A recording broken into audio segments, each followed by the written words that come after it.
Hello artists, today we are opening up the Mixed Media Center. The first thing that you need to look at in the Mixed Media Center is our menu, which is right here.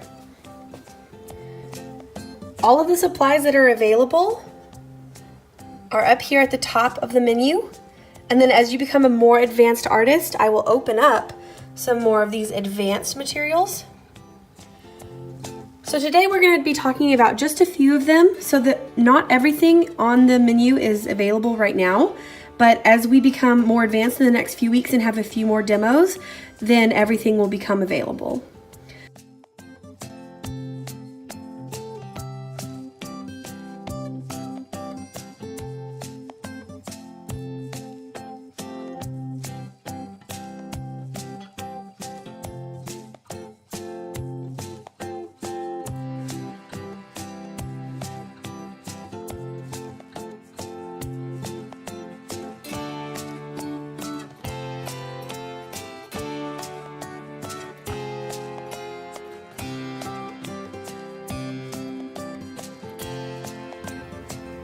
The first step of any collage is to plan it out. So you want to write or draw some ideas on a practice paper from the practice paper bin.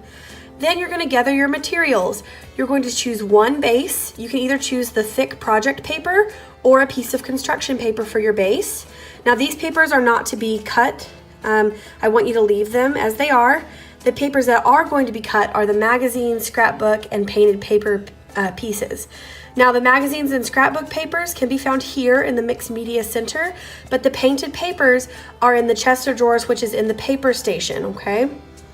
The cut and tear step means that you are going to cut shapes, or you're going to cut out magazine pictures, or you can choose to tear them with your hands, okay? So it depends on what look you're going for. If you want nice clean edges, use the scissors or the edger scissors. And if you don't mind if it's a little messy or you're going to paint over or draw over the edges, then you can tear it with your hands. You're next going to arrange and rearrange, so that means to redo.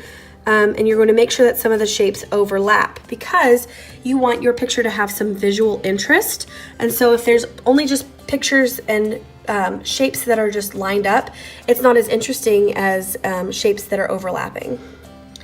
You are going to attach, you're first going to attach your background, and I usually recommend using the glue sticks, but you could also use tape if you wanted to, but please ask for help if it's not working. So your background is the furthest away from you, so you attach that first. Then over the top we are overlapping and adding our midground, and then we are attaching our foreground. So that means the closest to you, all right? So background, midground, and foreground. You need to do it in that order so that you are not having to lift up something that's gluey and gross to glue something down underneath it. Next, you are going to transform by drawing or painting on top of the glued pieces.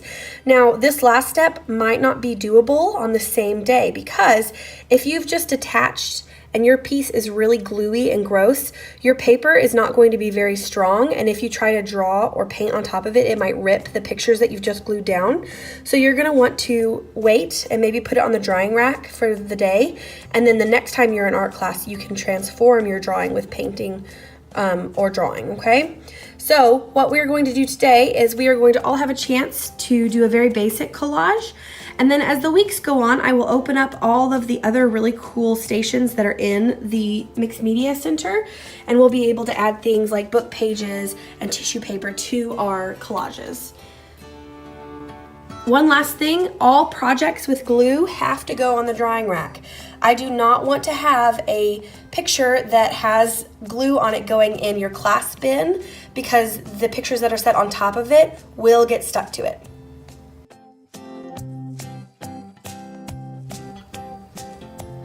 At the end of class, our Mixed Media Center needs to look like this. It needs to be nice and organized. Everything's put back in the right spot.